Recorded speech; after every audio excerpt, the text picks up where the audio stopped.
24 फरवरी 2023 को supreme court ने एक जनहित याचिका पर चर्चा करते हुए उस पर बात करते हुए ये बात रखी कि महिलाओं का जो मासिक धर्म होता है उसकी छुट्टी करना, यानी कि उस दौरान महिलाओं को जो दर्द होता है या जो अनुभव होता है उससे बचने के लिए या उससे आराम के लिए महिलाओं को छुट्टी दिया जाना कहीं ना कहीं ये महिलाओं के व्यावसायिक जीवन को प्रभावित करेगा। यानी कि जो लोग महिलाओं को नौकरी के लिए रखना चाहते हैं वो लोग महिलाओं को नौकरी पर रखने के लिए कुछ सोच विचार करना प्रारंभ कर देंगे, क्योंकि जब मासिक धर्म प्रारंभ होगा तो महिलाओं को छुट्टी देना होगा, जिससे कामकाज में बाधा उत्पन्न होगी। तो ये सारी चीज़ें सुप्रीम कोर्ट ने ध्यान में रखी और कहा कि ये मामला आपको ज़्यादातर जाके मानव संसाधन विकास मंत्रालय से पूछना चाहिए, यानी कि भारत सरकार से आपको पूछना चाहिए। और सुप्रीम कोर्ट ने इस याचिका को खारिज कर दी। तो क्या है पूरा मामला, इसको एक नज़र में आप देखिए कि भारत के सर्वोच्च न्यायालय ने एक जनहित याचिका पर विचार करने से इनकार कर दिया, जिसमें देश भर में श्रमिकों और छात्रों के लिए मासिक धर्म की छुट्टी का अनुरोध किया गया था। इस मुद्दे को एक नीति के रूप में उद्धृत किया। इस बात पर जोर दिया गया था कि मासिक धर्म में दर्द की छुट्टी के विभिन्न आयाम थे और इस तथ्य के बावजूद कि मासिक धर्म एक जैविक घटना थी, इस तरह की छुट्टी व्यवसायों को महिला कर्मचारियों को काम पर रखने से हतोत्साहित कर सकती है।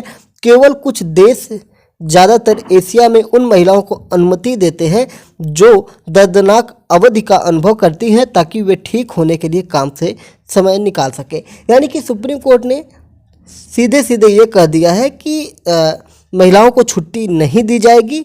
हाँ, इसके लिए कुछ सुविधाएं की जा सकती हैं, जैसे विद्यालय में बालिकाएं हैं उनके लिए सैनिटरी पैड विद्यालय की तरफ से प्रोवाइड करवाया जा सकता है या सरकार उपलब्ध करवा सकती है, या बहुत सी योजनाएं हैं जहां पे आप मुफ्त में ये सैनिटरी पैड वगैरह दिया जा सकता है। और इसके लिए जो एजुकेशन सिस्टम है उसमें थोड़ा सा बदलाव करके वहाँ पर इन चीज़ों के बारे में बच्चों के साथ चर्चा की जाए, महिलाओं के साथ चर्चा की जाए, उन्हें बताया जाए कि इसका यूज किस प्रकार से करना है और किस प्रकार से इसे समाप्त करना है, यानी कि किस प्रकार से यूज करने के बाद इसको डिस्ट्रॉय करना है। इन सारी चीज़ों पर चर्चा की जाए और उन्हें सिखाया जाए, बताया जाए, जिससे यूज करने के बाद जो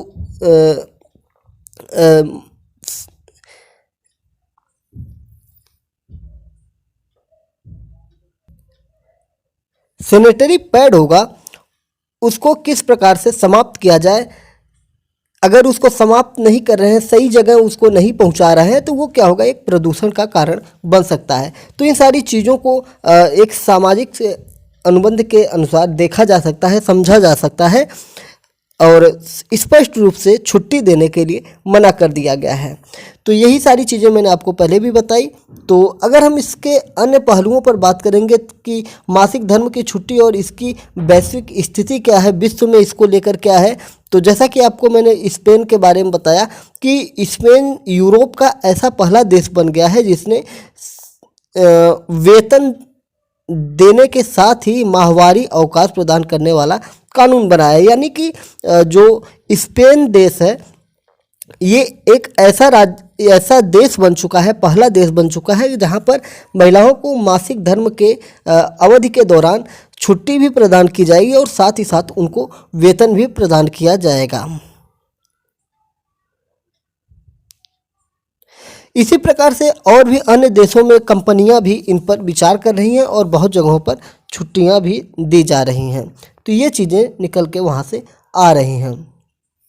अगर हम बात करेंगे और कुछ देशों की, तो उसमें 2015 में जाम्बिया ने एक नियम बनाया जिसमें महिलाओं को उनके मासिक धर्म के दिन अग्रिम चेतावनी या डॉक्टर से प्रमाण पत्र दिए बिना काम छोड़ने की अनुमति दी गई थी।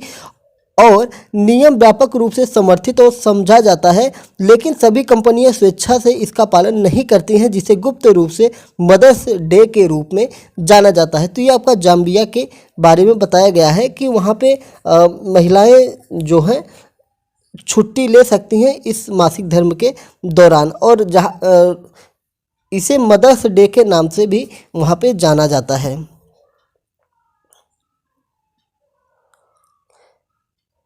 अगर हम फ्रांसीसी फर्नीचर कंपनी लुइस की बात करेंगे तो ये छुट्टी देना प्रारंभ कर दी है। भारतीय खाद्य वितरण सेवा जोमेटो ने भी छुट्टी दिया है और ऑस्ट्रेलियाई पेंशन फंड फ्यूचर सुपर भी छुट्टी देने की बात करता है। तो ये लोग 6 से 10 दिन और 12 अतिरिक्त दिन प्रदान करते हैं मासिक धर्म के लिए। ये जो 3-4 कंपनियां मैंने आपको बताई हैं। तो ये जो जानकारी थी मैंने आपके साथ साझा की। अगर आपको इससे थोड़ा भी ज्ञान प्राप्त हुआ हो तो आप क्या करेंगे, इस चैनल को सब्सक्राइब कर लेंगे और हमारे साथ जुड़ जाएंगे। जय हिंद, नमस्कार, भारत माता की जय।